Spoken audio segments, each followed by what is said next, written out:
വാഹനയാത്രികർക്കും വ്യാപാര സ്ഥാപനങ്ങൾക്കും ഭീഷണിയായി വൻമരങ്ങൾ. തൊടുപുഴ ടൗൺ ഹാളിന് മുന്നിലാണ് മരങ്ങൾ അപകട ഭീഷണി ഉയർത്തുന്നത്. റോഡിലേക്കും സമീപത്തെ കെട്ടിടങ്ങൾക്ക് മുകളിലേക്കുമായി പടർന്നു പന്തലിച്ചു നിൽക്കുന്ന വലിയ മരശിഖരങ്ങൾ വാഹനയാത്രക്കാർക്കും കാൽനടയാത്രക്കാർക്കും ഏറെ ഭീഷണിയാണ്.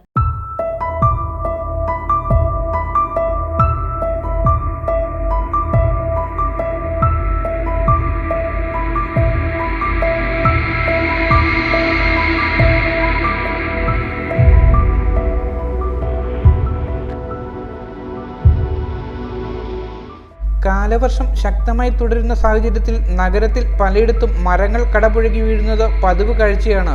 കഴിഞ്ഞ ദിവസം മുനിസിപ്പൽ പാർക്കിൽ അടക്കം മരങ്ങൾ മറിഞ്ഞു വീണിരുന്നു. ഇത്തരമൊരു സാഹചര്യത്തിലാണ് തൊടുപുഴ നഗരത്തിൽ ടൗൺ ഹാളിന് മുന്നിൽ ഒരു കൂട്ടം വൻമരങ്ങൾ അപകട ഭീഷണി ഉയർത്തുന്നത്.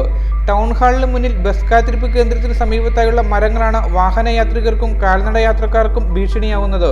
ഇവിടെയുള്ള വൻമരങ്ങളുടെ ശിഖരങ്ങൾ റോഡിന് കുറുകെ പടർന്ന് എതിർവശത്തുള്ള PWD കോമ്പൗണ്ടിന് സമീപം വരെ എത്തി എന്നതാണ് യാഥാർത്ഥ്യം. ശക്തമായ കാറ്റിലോ മറ്റോ ഈ മരശിഖരങ്ങൾ ഒടിഞ്ഞാൽ അപകട സാധ്യതയും ഏറെയാണ്. മാത്രമല്ല ഈ മരച്ചില്ലകൾ സമീപത്തെ വലിയ കെട്ടിടങ്ങൾക്ക് മുകളിലേക്കും പടർന്ന് പന്തലിച്ചിട്ടുമുണ്ട്. വിഷയത്തിൽ ബന്ധപ്പെട്ടവർ ഉടനടി നടപടികൾ സ്വീകരിക്കണമെന്നാണ് സമീപമുള്ള വ്യാപാരികളുടെയും ആവശ്യം. ബസ് സ്റ്റോപ്പിലേക്കണ മരം യാത്രക്കാർക്കും ഇവിടെ കച്ചവടം ചെയ്യുന്ന വ്യാപാരികൾക്കും ശല്യമായിട്ട് മാറിയിട്ടുണ്ട്. കാറ്റൊക്കെ പിടിക്കുമ്പോൾ അതിൻ്റെ ഏരം അടർന്നു ചാടാറുണ്ട്. ബസ് കയറാൻ നിൽക്കുന്നവർക്ക് തലയിലൊക്കെ പല പ്രാവശ്യം വീണിട്ടുണ്ട്.